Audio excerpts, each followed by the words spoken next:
right, we were watching this game that really wasn't a game because the New York Jets decided not to get off the buses, but the Patriots demolished them 54-13. The Patriots got their third win of the season. They are 3-4 currently, looking forward to going out to LA and taking on the Chargers. But Burge had a couple of takes he wanted to get out there on what he saw from his team on Sunday. Look, it was finally nice to see this team put a complete effort together despite the opponent. They finally won a game at home. You know, it's been kind of a season of ups and downs, mostly downs for this Patriots team. Very nice to see them put this effort out there. I think they might have finally found a combination on the offensive line. Granted, yes, the opponent on the other side of the ball was inept, and that's putting it kindly. But you know, I've been calling for Ted Karras to play guard and Michael Onwenu to play right tackle since Trent Brown went down with an injury in Week 1. Finally got to see it.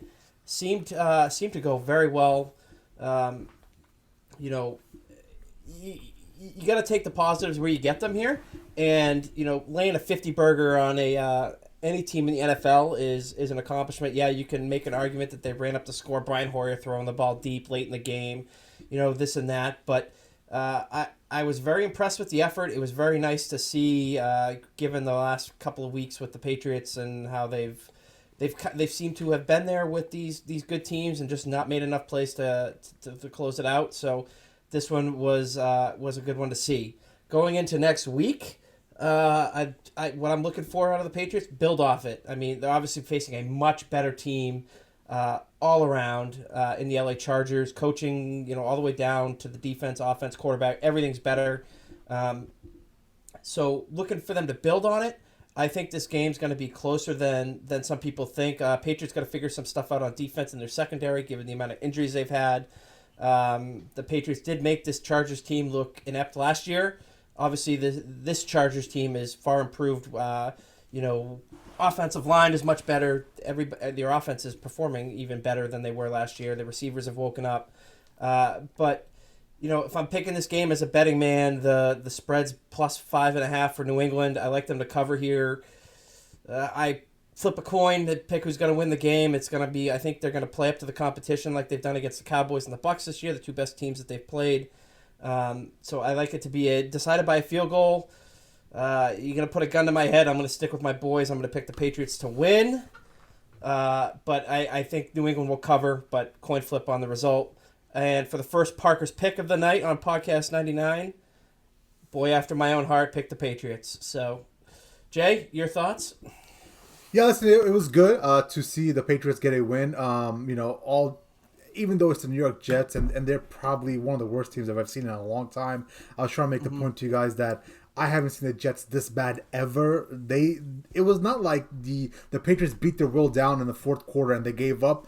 They gave up drive one. I've never seen a team give up drive one. But listen, that's part of the story. The real story here is the Patriots look good. Obviously, you know, the offensive line came to play. They really moved people around. They had massive gaping holes for Damian Harris to run through. So I was excited. Looks good. We got to take the next step forward here. Beat the Chargers. There's got to be a signature win, man. Like looking back over the past few years, last couple of years, you know, you get the wins over the Jets and the wins over Texans, but like they got to beat a good team, and the Chargers are a very good team. Where you can attack them and where they're the weakest is on their run defense.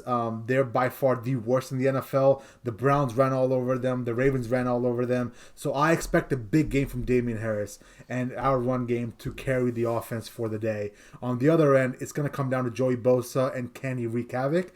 If the offensive line keeps him in check, I do give the Patriots a good chance of winning this game. However, at the end of the day, until I see the Patriots win against good teams and not the Jets and the Texans, I have no faith in them to win those games. So at the moment, I got the Chargers winning, but I'll be pleasantly surprised if they do win over the Chargers and they start stacking these good wins.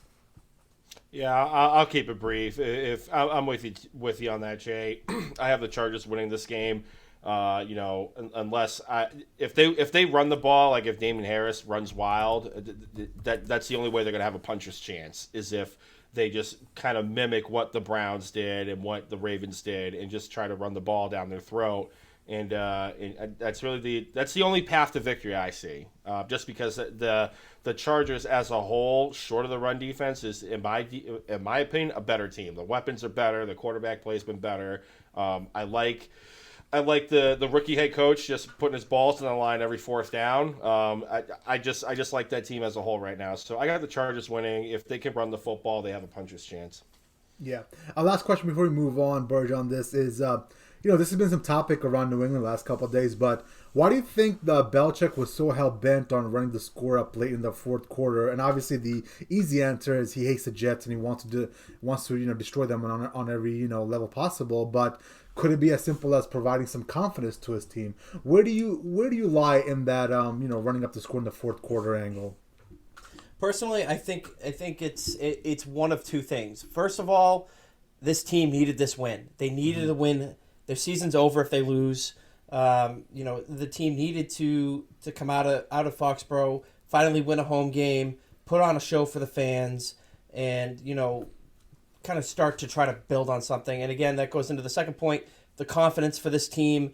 I know they came out and said that a lot of them came out said, "Oh, we don't feel like a 2-4 team. We have confidence, this and that." But let's be honest, this team needed a dominating victory this season. Even their two previous wins have not been anything to write home about. Granted, they were against bad teams. The Jets game in week 2, I think we were all on the podcast thinking we feel a little bit worse after this win than we did after the loss against Miami. And then obviously we know what happened in the Texans game with the defense. So they needed this kind of statement. And again, I'm going to call it a statement win, but take that in context with the opponent. But from their standpoint, from their locker room point, this was, you're dropping a 50 burger on a team here. That doesn't happen very often. I think the last time the Jets gave up 50 points in a game was to New England 40 years ago or 40 years ago. So they came out, they did it, and I think just mentally, I think it's gonna be a boost for them. Let's just see if they can execute and carry it over next week.